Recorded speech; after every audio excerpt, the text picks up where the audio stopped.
Welcome to another Fantasy Goodfellas video where we talk about the top 30 running back rankings for week 3. You ready? The Fantasy Goodfellas. Boom, boom, boom.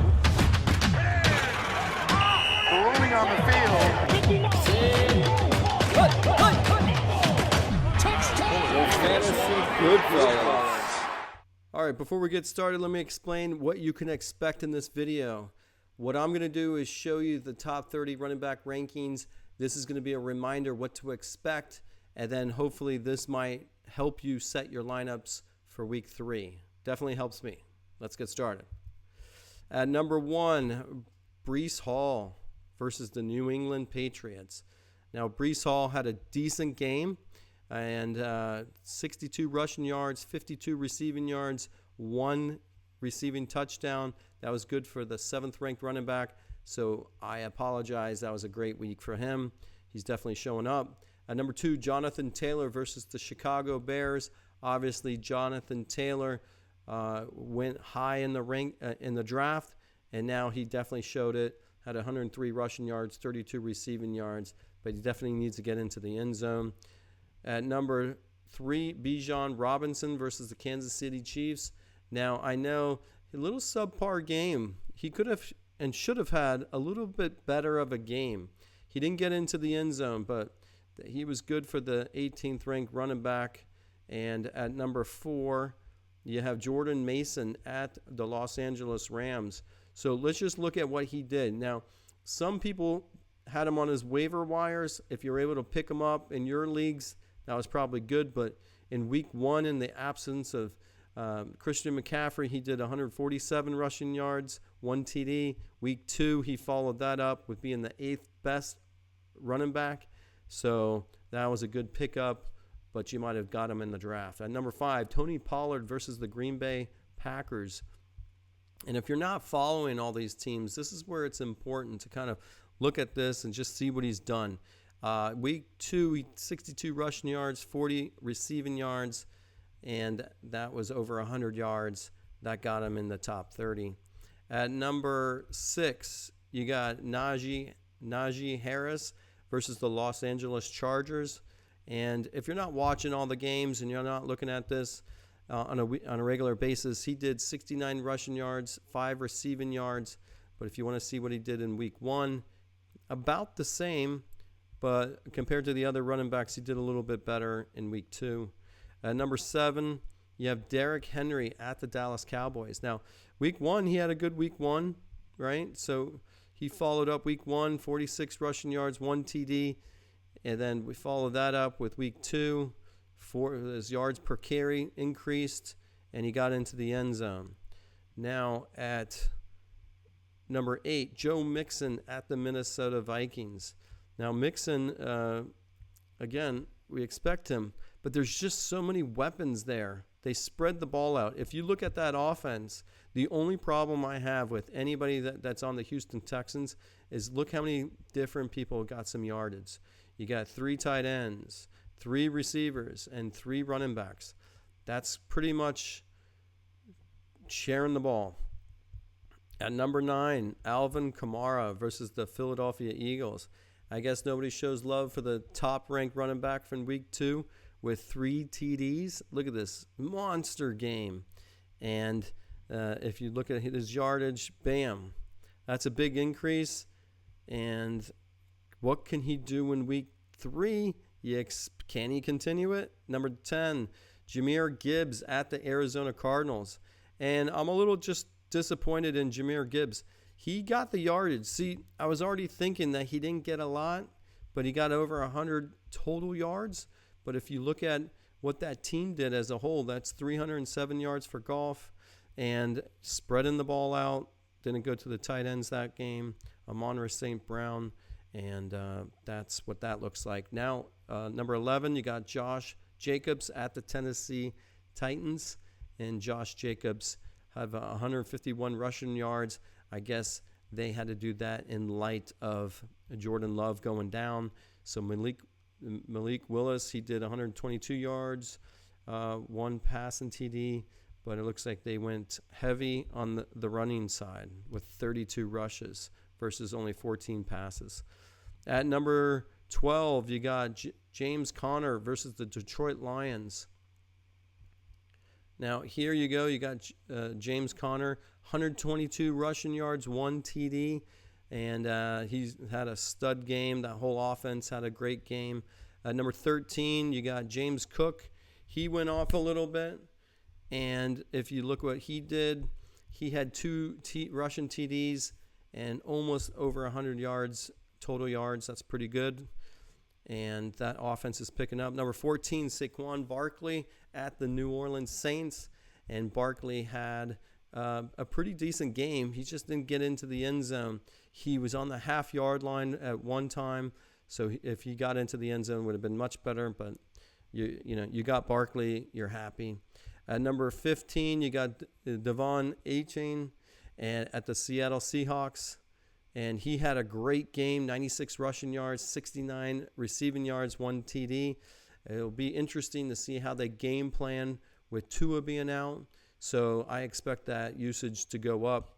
So if you got him, you're sitting pretty. At number 16, Kenneth Walker III versus the Miami Dolphins. He didn't play or get any yardage in week 1. In week 2. In week 1, he did 103 rushing yards, 1 rushing TD, and we need him to pick it up in this week 3. At number 17, you got Aaron Jones versus the Houston Texans. And he had 32 rushing yards, 36 receiving yards. He had a better week 1 because he got into the end zone, and I expect him to do better this week. So let's hope he gets into the end zone. At number 18, you got Zach Moss versus the Washington Commanders. And if you look at what Zach Moss did in week 2, 32 rushing yards, 13 receiving yards, subpar. But let's just see what that running back committee looks like. Pretty even, but 4 rushes, 12 rushes. And that's not that good. Let's look 2.8 yards per carry. And I don't know if this is not a good ranking. I guess they're expecting him to go off. The only person that's going off in that offense is Jamar Chase, not getting that penalty called. At number 19, David Montgomery at the Arizona Cardinals. David Montgomery, there's a lot of speculation that there was going to be a running back committee there between Gibbs and Montgomery. So 13 rushes, 11 rushes, and then you have 1 TD for Montgomery. So it is pretty balanced there. So it's a committee. The real question is, if you got David Montgomery, you expect him to get into the end zone. At number 20, Travis Etienne at the Buffalo Bills. Travis, he got into the end zone, 52 rushing yards. And again, I guess Ernest Johnston, that's where you got to see what's going on with that offense. So I still think they're figuring out. But that Trevor Lawrence, you expect more things for Trevor Lawrence to get that offense going. At 21, Ramondre Stevenson at the New York Jets. He had 81 rushing yards, 9 receiving, and that's ranked 10. If you look at week 1, he was the 5th best running back, so he's doing pretty good up there in New England. At number 22, Jerome Ford versus the New York Giants. You expect more things from Jerome Ford. So week 2, he had 64 rushing yards. Week 1, he had 44 rushing yards, 1 TD. That's pretty good. But what's he going to do in week 3? I think it's going to be a lot more like week 2. At number 23, look, 2 Zach Mosses. So my rankings are obviously messed up, so I'm going to have to fix that. At 24, J.K. Dobbins at the Pittsburgh Steelers. You look at J.K. Dobbins, he did 131 rushing yards, 1 rushing TD. He's having a stellar season so far. He's probably got to be one of the top running backs this season so far. So if you have him, you're lucky. At 25, you got DeAndre Swift at the Indianapolis Colts. Now, with Swift, you always expect something big from him, and he just never does it. I don't know what's going on with Swift. You always expect him to do good because he has the skill set. He just doesn't see it in the games. At number 26, Rachaad White versus the Denver Broncos. Rachaad White always holds his own. He didn't do it in week 2. In week 1, he held his own in week 1. It's just those yards per carry is just atrocious. At number 27, you got Brian Robinson Jr. at the Cincinnati Bengals, and he had a great week 2, 133 rushing yards, 7.8 yards per carry. That's unbelievable, but it doesn't seem like there's a running back issue, even though they have Austin Eckler there. And then at number 28, you have Devin Singletary at the Cleveland Browns, and that is 95 rushing yards, 1 rushing TD. Let's see what he did in week 1. He did 37 rushing yards, 15. So is he picking up? The big disappointment here is Tyrone Tracy. He's done nothing so far.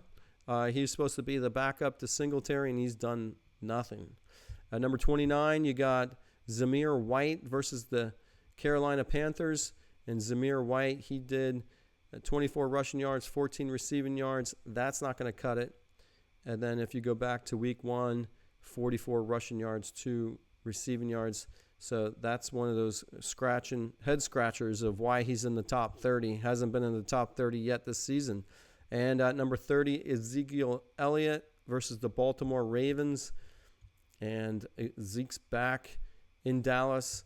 He did 6 rushing attempts versus Rico. He did 7 carries. So that offense needs to pick up. Let's see what he did in week 1.